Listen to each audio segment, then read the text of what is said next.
Hi, I'm Rebecca Roy. I manage the Park Interpreter program for Vermont State Parks, and today I'm here at beautiful Kingsland Bay State Park, 274 beautiful acres right on Lake Champlain.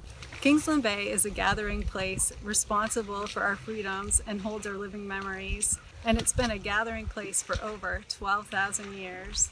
So when this property was purchased to make a state park in 1976, some archaeological test pits were dug around the property to see if there was any evidence of indigenous people living here. And they found some really interesting things. They found points and bone shards and some other historic artifacts. Two different nations lived here. It was the Western Abenaki who were in this area and a Mohawk nation who also came here. So those two nations would meet here, exchange goods and exchange news and share stories with each other. And they continue to live in this area today. This property was purchased by Gideon Hawley in 1780, who was the first European white settler in this area. And he built the Hawley House. The Hawley House is built from stone taken from Fort Ticonderoga. And Fort Ticonderoga had a long history of battles where over 3,000 people died. And in 1777, the British abandoned the fort. And what they did is they destroyed it as much as they could so that no one else could take over the fort and use it. So at that time, people were taking the stones to build different structures in the area. Gideon took those stones and brought them across the Lake Champlain ice and used it to build the Hawley House. Lake Champlain was a major travel route because there were no roads in this part of Vermont. It was just wilderness, and so people relied on Lake Champlain for transportation. Gideon Hawley started a ferry business from here over to Grog Harbor in New York State. His Hawley House, which was his family home, was also occasionally used as an inn for people in inclement weather. And the whole upstairs of the Hawley House was built as a giant ballroom, and they had huge parties. People would come from all over to come and celebrate and be together and have a dance party. As you can imagine, it was very festive here at that time. During the War of 1812, militia were housed here because U.S. ships were being built in Vergennes, and so the militia were here to protect the ships that were being built. Before the Battle of Plattsburgh, the militia were stationed here to prepare. And you can imagine militia staying here and the smell of gun oil and the nervous talk before the battle as they prepared.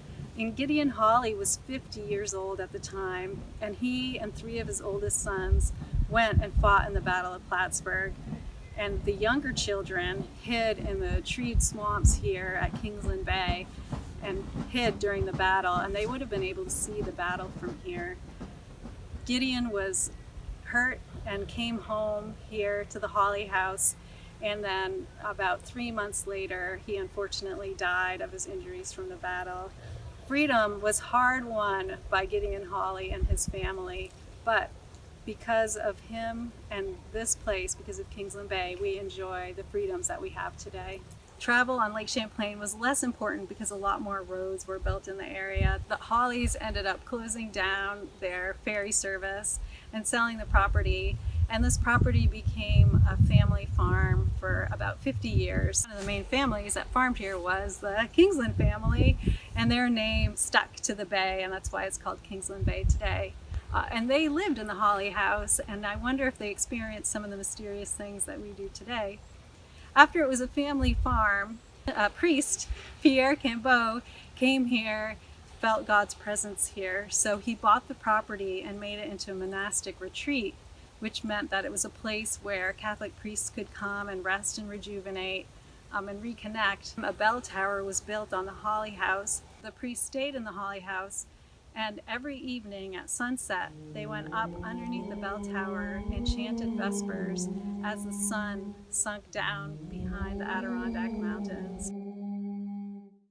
So after the Catholic priests left, this became an expensive private girls' summer camp. It was a French summer camp, and Jackie Kennedy Onassis, the former First Lady, went to camp here. It was a prestigious, beautiful summer camp.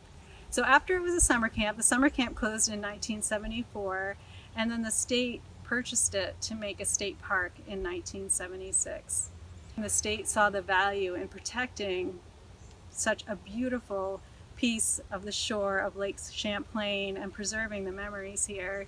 This place is open to everyone, and it's a place where everyone can come and visit. So it protects those special memories that still live on here and new memories that can be made by us and you visiting the state park today. Such a long history of people, no wonder there are some mysterious things that sometimes happen here at Kingsland Bay State Park.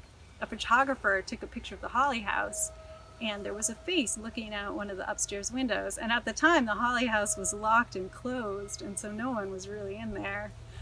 There are a few stories about things moving mysteriously on their own, like once a water bottle flying across the room and landing on the floor.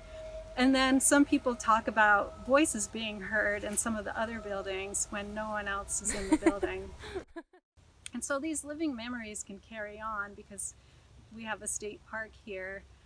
And so Kingsland Bay is a gathering place responsible for our freedoms and protecting our living memories, and there's room for everyone.